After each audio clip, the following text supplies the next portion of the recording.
Hello everyone! For this final task on Krashen's affective filter hypothesis, I interviewed Romer, a 31-year-old Filipino office worker working at home from Quezon province who's been learning English as a second language for 3 years to advance his career. We had a comfortable 6-minute chat where he shared honest experiences about anxiety, motivation, and attitudes in her ESL journey. Good afternoon, Romer. Yes, thank you for agreeing to chat with me today. How have you been? Great. I'm doing this for my final exam in education class about how people feel when learning English. You're perfect because you've been practicing ESL for work and family. It's just a quick 5 to 7 minute talk. I'll ask 5 to 8 easy questions about your experiences, like times you felt nervous or excited using English. Nothing hard, and you can skip any questions or stop anytime. Is it okay if I record audio or video? Okay, audio. It only be used for my school project and I'll keep it private. No one else will see it, promise. Your real stories will help me learn better as a future teacher. Do you agree to this? Great. Here's how to pause the recording if you need. Here's the button. Ready to start? Okay. Here's my first question. Okay. Tell me about the time you felt really nervous or embarrassed when speaking English. What caused you feeling? How did it affect your learning? I remember feeling really nervous when I had to speak English during work meetings, especially early in my career. I was afraid of making grammatical errors, mistakes, or mispronouncing words, and I worried that people might judge my intelligence because of my accent. That fear sometimes made me quiet even when I know the answer. However, those moments also made me realize that I need to improve, and they pushed me to practice more and become more confident over time. Okay. Here's the second question. What keeps you motivated to continue learning English even when it feels difficult or frustrating? What keeps me motivated is knowing that English plays a huge role in my professional growth. Since I work remotely and interact with international clients and colleagues, English helps me to express my ideas clearly and build credibility.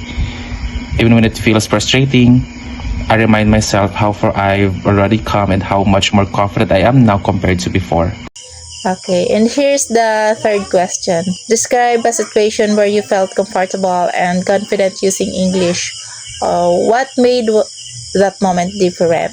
I feel most comfortable using English when I'm talking about topics that I know well, especially work-related discussions in HR.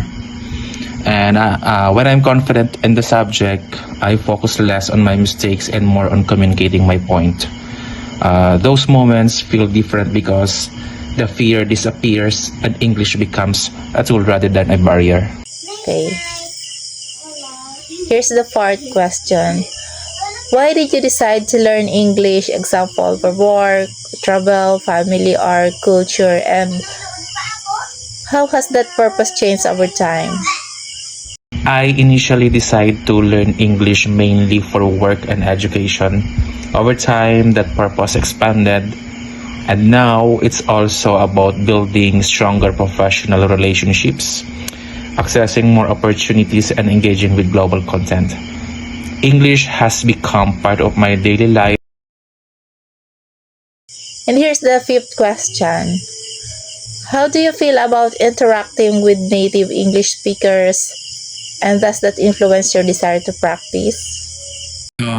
Interacting with native English speakers used to intimidate me, but now I see it as a learning opportunity.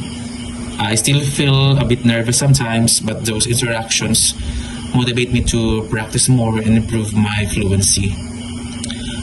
Each conversation helps me to gain confidence and normalize using English. Okay. Here's the sixth question. What is your attitude toward American or British culture, and how does it impact your English learning experience? I have a very positive attitude toward American and British culture, especially in professional and media contexts. Understanding their culture helps me understand expressions, humor, and communication styles better. These cultural exposures makes learning English more interesting and practical rather than just academic. Yeah. Okay. Okay, great. Here's the last question.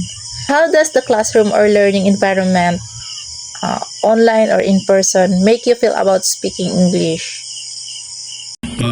The learning environment greatly affects how comfortable I feel speaking English. Supportive and non-judgmental environments, especially online, makes it easier for me to participate and express myself. When I feel safe to make mistakes, I'm more willing to speak and practice, which helps me to improve faster. Wow. Okay. Thank you so much, Romer, for sharing your honest stories. That was really helpful for my school project. I learned a lot from your experiences with English learning. Is there anything else you'd like to add before we finish?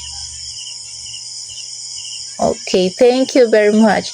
I'll turn up the recording now. Yes, thank you.